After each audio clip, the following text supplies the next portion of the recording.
আগামীকাল তোমাদের শুরু হতে চলেছে মাধ্যমিক পরীক্ষা। প্রথম পরীক্ষা বাংলা পরীক্ষা। কিছুক্ষণ আগে আমি তোমাদের কবিতা থেকে যে প্রশ্নগুলো অত্যন্ত ইম্পর্টেন্ট সে প্রশ্নগুলো দিয়ে দিলাম। আর দেখে নাও নাটক, প্রবন্ধ এবং গল্প থেকে যে প্রশ্নগুলো খুবই ইম্পর্টেন্ট সে প্রশ্নগুলো। মাধ্যমিক 2026 ফাইনাল চূড়ান্ত সাজেশন।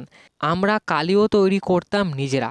লেখকরা কিভাবে কালি তৈরি করতেন তা প্রবন্ধ অনুসারে লেখো। আশ্চর্য সবই আজ অবলুপ্তির পথে, লেখকের আশ্চর্য হওয়ার কারণ কি? ফাউন্টেন পেন বাংলায় কী নামে পরিচিত? নামটি কার দেওয়া? ফাউন্টেন পেনের জন্মের ইতিহাস লেখো।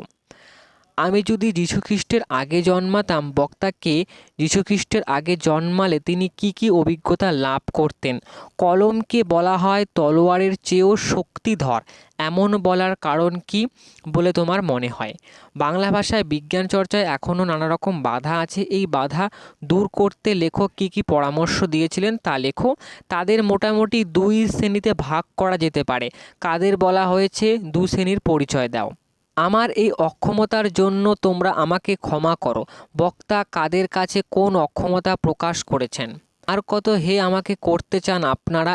এই আপনারা কারা? কিভাবে কাকে হে করতে চেয়েছিল? বলতে পারো লুৎফা? বলতে পারো এই ঘসেটি বেগম মানবী না দানবী? কে এই প্রশ্ন করেছেন? ঘসেটি বেগম সম্বন্ধে বক্তার মনে এই দ্বন্দ্ব কেন তা ব্যাখ্যা করো। তোমাদের কাছে আমি লজ্জিত। বক্তা কে? তার এই লজ্জার কারণ কি? আজ কার রক্ত সে চায়? পলাশী রাক্ষসী পলাশী প্রসঙ্গ নির্দেশ করো। বক্তার এরূপ বলার কারণ কি? সিরাজদৌল্লা নাট্যাংশ অবলম্বনে সিরাজদৌল্লার চরিত্র বৈশিষ্ট্য আলোচনা করো। বাংলার এই দুর্দিনে আমাকে ত্যাগ করবেন না, কাদের উদ্দেশ্যে কথা বলা হয়েছে? বাংলা শুধু হিন্দুর নয়, বাংলা শুধু মুসলমানের নয়, মিলিত হিন্দু মুসলমানের মাতৃভূমি গুলবাগ এই বাংলা। কাদের উদ্দেশ্য করে বক্তা এ কথা বলেছেন? এবার মারিত গণ্ডার লুটিত ভাণ্ডার, কে কোন প্রসঙ্গে মন্তব্যটি করেছেন? হরিদার জীবনে সত্যি একটা নাটকীয় বৈচিত্র্য আছে। বহুরূপী গল্প অবলম্বনে মন্তব্যটি বিশ্লেষণ করো। বহুরূপী গল্পে হরিদার চরিত্র আলোচনা করো, তাতে যে আমার ঢং নষ্ট হয়ে যায় মন্তব্যটি ব্যাখ্যা করো। বহুরূপী গল্পের নামকরণ কতদূর সার্থক বিচার করো।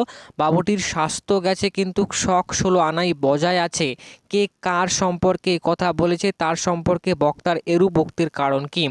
পলিটিক্যাল সাসপেক্ট সব্যসাচী মল্লিককে পুলিশ স্টেশনে আনার পর কি ঘটনা ঘটেছিল? এর দাবি রচনাংশ অবলম্বনে অপূর্ব চরিত্র বা গিরিশ মহাপাত্রের চরিত্র বিশ্লেষণ করো।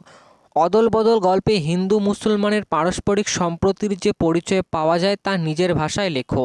ওরা ভয়ে কার্ড হয়ে গেল, কারা কেন ভয়ে কার্ড হয়ে গিয়েছিল, কিভাবে এই ভয় থেকে তাদের মুক্তি লাভ ঘটেছিল, তাকে শিখিয়েছে খাঁটি জিনিস কাকে বলে, ও বলতে কাদের কথা বলা হয়েছে, সে কাকে কি শিখিয়েছিল? গ্রাম প্রধান অমৃত হিসাবের নাম অদল বদল ঘোষণা করার পেছনে যে কারণ ছিল তা বর্ণনা করো। হঠাৎ অমৃতের মাথায় একটা বুদ্ধি খেলে গেল। অমৃতের মাথায় কি বুদ্ধি খেলেছিল? অমৃত ও হিসাবের জামা অদল বদলের কাহিনী যখন সবাই জানতে পারল তখন কি ঘটনা ঘটল? অদল বদল গল্পটিতে অমৃত হিসাবের মধ্যে যে ভালোবাসা ও প্রকৃত বন্ধুর প্রকাশিত হয়েছে তার নিজের ভাষায় বর্ণনা দাও। এই হচ্ছে তোমাদের লাস্ট পার্ট সাজেশন। প্রত্যেকটা প্রশ্ন কিন্তু খুবই ইম্পর্টেন্ট।